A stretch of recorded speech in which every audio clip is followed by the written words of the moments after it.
Talking today with Jason of all trades, a real Jason of all trades from Florida. He got my attention because he did a very interesting video on his Singer 237. He does sewing, woodworking, fishing, diving. Looking at his YouTube channel, it's a challenge to figure out what he doesn't do. So I wanted to talk to him a little bit about my favorite machine. Jason, welcome to singer237.com. Thank you, Tim, and thank you very much for inviting me. It's a pleasure to be here. So it was really interesting. I saw your you do a number of sewing machine reviews. I think one of your best ones is sort of the 2 machine minimum. You talk about Sailrights and another older Singer, but you did do a sort of overview of the Singer 237 and had some high praise for it. Where did you get your 237? Why did you get interested in it? Why do a video about it? Yeah. So, how do I start?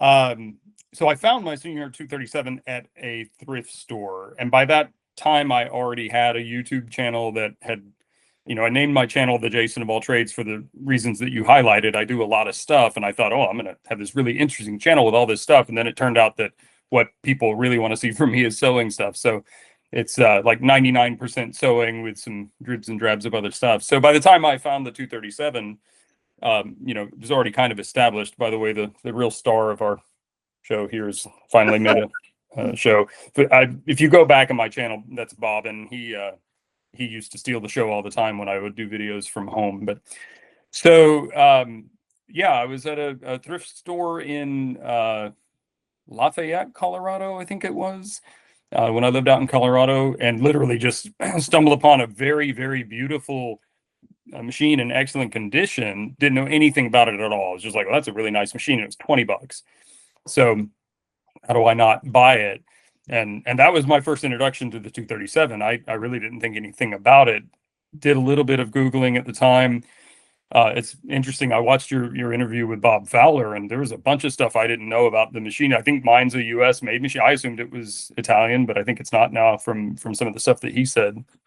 But I brought it home and started using it, learned more about it, and kind of just fell in love with it. And especially for me at that time, the price of it was it fit perfectly into what, especially then and even now, has been my mindset, that someone who wants to learn to sew, especially, either I used to orient this more at a male audience and trying to make it more people who have utilitarian goals in mind with their sewing, not necessarily to sew a dress or whatever.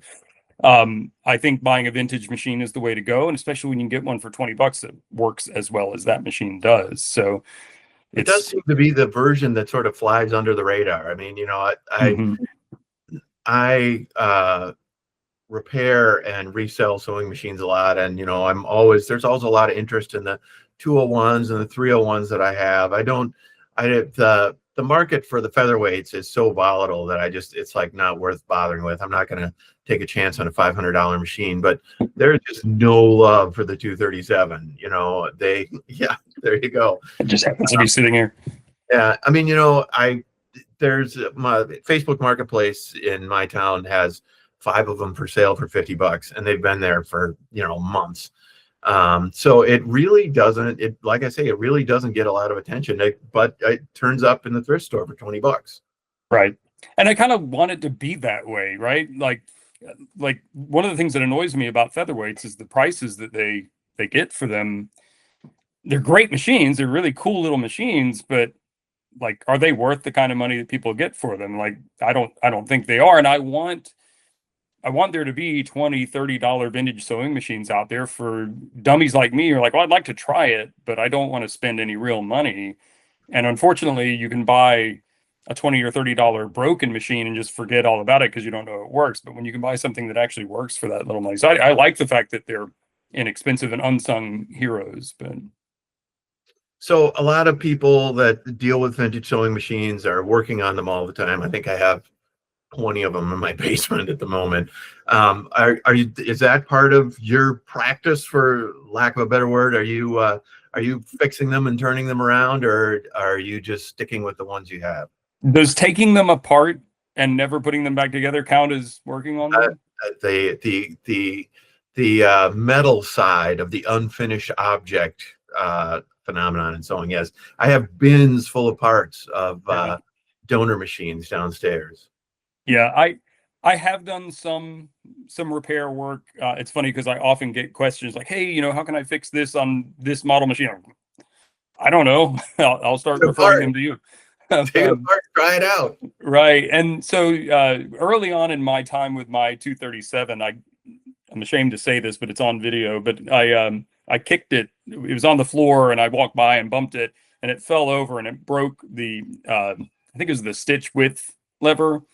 I don't know if you can hear Bobbin yelling at me from another room, so I apologize if he's audible. Broke the lever, ended up finding one online. Guess how much I had to pay for the lever for my $20 machine? $20. $20. It's Yeah, exactly right. yeah. So that was kind of the only repair I've had to do to that one, fortunately. But yeah, I've done a little bit of work on machines. If you're mechanically inclined, they're fairly simple, especially the older ones and the more simple ones. I took a Bernina cover off a Bernina 830 record and just put it back on. Scary. But yeah, I enjoy tinkering with them, but it's better for me and them if they work well when I get them. So So you've talked a little bit about some of the machines you have. Tell me a little bit about your fleet there. so I'm trying to thin it out now. I'm at one point I was over 30 machines, which I thought was a lot. And then again, I watched your video with Bob recently, and anybody watching this, watch that video. It's really interesting. So I have a lot more machines that aren't working than I have machines that are working. That I had the best intentions of trying to restore and repair and either give away or sell or do something with. And unfortunately, I'm just starting to realize that it's not something that I have the time for, and really, it's not something I'm motivated to do. Right? I like to sew with my machines more than I like to work on them. But so I mean, but I have two featherweights. I have a couple of 201s. My real workhorse machine, like if I'm really trying to do work, is a Conso 206 RB1. Obviously the Sailrite. If I'm known for anything on the internet, it's my association with. I'm not affiliated with Sailrite, but I have a long relationship with that machine and have been kind of an apologist for them for many years. Um, and then I think you saw the two machine minimum video, and my Yeah, that whole. was my next question. I think that's a super interesting philosophy there. I think that there's a lot of, when I run into people, they're like, "Oh, what machine should I get?" Right. And I think the way you explained that really distilled it pretty well. Obviously, the Sailrights, my Sailrite, it has the worker bee on it. It has the upgraded hand wheel, all that other stuff. I mean, it's an impractically expensive machine. It's, probably a $1,500 machine. But I also have an industrial that Juki, that I sew big projects on. But I thought that philosophy you had about the two machine minimum was really interesting. Talk to me a little bit about that. So, as someone who likes to sew a wide variety of things, like vintage sewing machines can do a lot. They're really capable, but they have their limits. And I argue that the real difference between a machine being able to handle heavier and thicker assemblies isn't so much the power of the machine; it's having a walking foot sewing machine, and not a walking foot attachment, but an actual walking foot sewing machine. Um, can you do without it? Sure, you can. I've seen people force their way through doing some amazing jobs with a vintage sewing machine, but I'm not here to force my way. I want to enjoy the work. So conversely, though, I also like to do ultralight stuff too. And a Sailrite's a phenomenal machine, but it's not real good at sewing like 1.1 ounce sil nylon, right? So for me, I definitely need to have at least two machines that are capable of running that wide gamut. If you're a quilter, you probably could get by with one machine. But um, and the reason I kind of have honed my way down to the two machines for me, which are the 237 and the Sailrite, is they both use a class 15 bobbin, and they both have the same footprint. I happen to have the Sailrite industrial table, the industrial style table for ultra feeds, So I can drop my 237 into that and use it. In fact, it's sitting, I wish we were doing this at my office, but it didn't work out. But that's where that machine is right now. It's sitting in that table. And if I need to use the Sailrite, I literally just grab the 237 and pick it up and put it on the shelf, drop the Sailrite in. There's other class 15 bobbin machines. You could certainly have a 237 and your Juki or whatever. That package appeals to me because it's the most compact version of the two machine minimum idea. So I think the other thing about that is it really sort of spans a wider array of work. I mean, I've taken classes on how to sew shirts and how to sew clothes. I got into sewing mostly because I was a radio reporter, and nobody really made the carrying cases and sort of organizational stuff that I wanted, and I started making it myself. So it really, they're really holes on a spectrum of sewing, and it really does take a couple of machines to do that. Tell me a little bit about your sewing. You've talked a little bit about garment sewing. Most of your sewing doesn't really address that. Tell me a little bit about what you do. yeah, I usually tell people that I mostly sew bags. And it's been less and less frequent lately. About 5-6 years ago, I did a tutorial on making actually the poor thing is retired here, like roll top canvas backpack. And I have carried that thing consistently for years. And I'm finally forcing myself to make another pack just because I need to make another pack, right? I need, I don't want to just rest on the laurels of that bag. But yeah, typically it's bags of various kinds. Last year I made some bags for a race, trail race here, running bags to hold like shoes and gear and stuff. I primarily like to sew utilitarian items. Actually, my ears perked up when you mentioned the radio equipment. Like that's exactly the kind of thing that makes me sit behind a sewing machine is, oh, I need something to carry this in or whatever. So yeah, I've made dozens and dozens and dozens of bags. For my, so a couple years ago, I did my first 50-mile ultra marathon. And I share this because I find this amusing. I thought, it would be really cool. I'm going to make the hydration vest that holds the water bottles while you run. And I made the unfortunately named fanny pack. I hate the name fanny pack, but I have found that I actually really like using them a lot, but I can't seem to make anybody else call it by another name. And I made the water bottle holder, and I made my own shirt, and I made my own shorts. I made everything I could for this race. And I thought that's going to be great, and it's going to do really well on YouTube, and no one cares at all. But there's a certain amount of pride. I joked around like, my finish time was very, very slow in that race, but I was probably the only one who made all my own stuff, So I'm interested, you have some other activities, some woodworking and things like that. There are people who sort of approach sewing from that side, from welding or woodworking or something like that, and there are other people who sort of approach it from the garment side, like altering garments or fixing garments or something like that. And you sound like, tell me a little bit about how you came to it.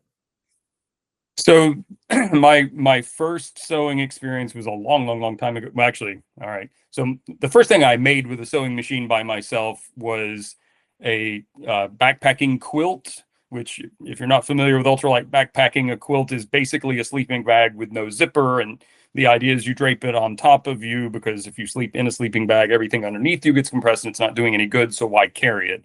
So I wanted one of those, and they were very expensive, but there was a guy who made a kit. I hate naming his name because he, in recent years, has been marketing some obvious scam nonsense. So it's not that hard to figure out who it is if you really want to. But I made that in 2006. I still use that to this day. It's like I don't camp that much, but I camp enough that's impressive that it's lasted for 20 years now. And then I thought, okay, well, that's it. I made that thing, but I was like, well, that was neat. I made this useful item. What else can I make? And I'm kind of sidetracking here, but that's what led to my YouTube channel because I thought, well, let me go on YouTube, which was still somewhat in its infancy. And I typed in sewing for guys, thinking there'd be projects oriented at me to sew stuff. And there was nothing. Yeah. So I was like, well, I guess I could do that. And that's kind of the genesis of my YouTube channel. But so yeah, I just started looking for other projects, other excuses to sew stuff. Um, and I think a very rudimentary backpack was kind of my next project. And it's because I looked at a backpack that I had. I was like, wait, this is just pieces of fabric that are sewn together. Like Someone sewed this, yeah. I can do that, right? And if you don't know that you can't, you can. So I, kept progressing from there. But it's funny because you mentioned coming at it from a welding or woodworking perspective, and I've kind of tried to promote this idea to people, especially, I worked as a welder. I think I mentioned this to you in email. We both have welding in our backgrounds, but I worked professionally as a welder, and of course, you work around a bunch of welders, and they find out you're sewing. You're going to get some jokes and stuff, but I've tried to promote the idea, like, look, it's a machine that bonds materials together to make them into something useful, just like a MIG welder, just like using a table saw and hammering nails into something. So, um, but yeah, that was the genesis, though. I kind of alluded to that being the first thing I sewed by myself. The first time I actually sat behind a sewing machine, at least as an adult, was making straps for a sky surfing board that I used. My desire to make things for myself to save money goes way back, and many years ago I was a sky surfer, and I decided to build a sky surfboard instead of buy one, which ended disaster. Well, I didn't die, so not that disastrously, but that board is gone. But yeah, that was the first time I ever sewed anything. But the rigger at my skydiving outfit helped me do that. So I don't really count that one, but technically it's probably the first thing I sewed. Well, I think it's really interesting. My dad was a woodworker, and he's the one that originally sort of taught me to see things in a different way, to look at something and realize that it was an assembly of parts, and that someone had the idea of how they went together, and figured out how to create all these parts separately and put them together harmoniously or correctly or beautifully, or however you want to call it. And it was sort of an easy transition from that to welding and then to sewing. And I just started looking at garments differently and Mm. seeing, oh, I see the parts here. I see that this is not, a unitary object, and that someone sat down and put them together. And if I practiced a little bit, I could do the same thing. And I sort of see them along the same continuum. My grandmother was a huge sewer. I actually have her machine, 401, that she taught me to sew on in Illinois Mm. decades ago. And I look at the pictures of the garments she made for her kids in the 40s and 50s, and I can see, it sort of has opened my eyes to the way she saw things, that she could see garments and figure out how to recreate them, and understood that sort of, you know, that way of looking at the world. And it really, I mean, it really sort of made me rethink how she saw the world. And she didn't have the internet, Right. right? Like, yeah, that's pretty amazing. She was The going thing that to I the find amusing in tissue my paper pattern and putting it together. right, the thing I find amusing about my tendencies when it comes to looking at things like that is I'll look at a bag and I think I know a better way to do that. That's not a good idea. I've got a great idea. And then 17 steps in realize, oh no, that's not going to work because it interferes with this pocket or whatever. Like you can think that you can reinvent the wheel, but sometimes it's good to be humble and realize, like, no, bags are pretty well established. Like, there's some tweaks we can make, but It's a little different once you put your foot on the sewing machine pedal. So right, right. So, I want to wrap up here by giving you the opportunity to plug your channel a little bit. Tell me a little bit about the Jason of all trades, and what folks can find on your YouTube channel. so mostly sewing. I actually have two channels now because I occasionally would try to drop some of my other interests onto the main channel and it bombs. So if you're really interested, there's a second channel and you can find links to that on the main channel. But the channel is basically oriented around sewing utilitarian items, whatever happens to float my boat, with an emphasis on vintage sewing machines. I guess I'll take this quick opportunity to say I did about a year-long review of the controversial Singer heavy-duty sewing machine. I invented some of the controversy myself, I think. I had a very low opinion about that machine. I now love that machine, or at least mine. I can't speak for all of them. So there's some good info in that series, because I do a direct comparison with the 237 and some other vintage machines. I'm still of the mindset, though, that if you are interested, you're curious about sewing, but you're really not sure, buying a vintage sewing machine is the way to go, because we can generally find them fairly inexpensively, and decide you don't like it, give it to somebody else or whatever. So you don't have to spend $250 on a new machine. And if you are an advocate or interested in the 237, I've done over the years, like it's kind of been hit or miss in my channel. I'll bring it out every now and then. I just recently did a video with it, and because I thought about it. I don't think I had actually done a video where I made a project with that machine. I've talked about the machine a lot, but I don't think I ever just did a project with that machine. So I did that fairly recently. So yeah, if you search back, there's a bunch of videos about that, and you can remark on the fact that my beard changes length from time to time. Well, that's a great endorsement of the 237, a great explanation about why it may be the machine for really anybody, a beginner or a veteran sewer. So appreciate your perspective so much, and thanks for your time. Thank you, and I really love your website, by the way. It's a really good resource, and I'll be referring people to it, because I get a lot of questions about the 237. So thank you for putting the time into that.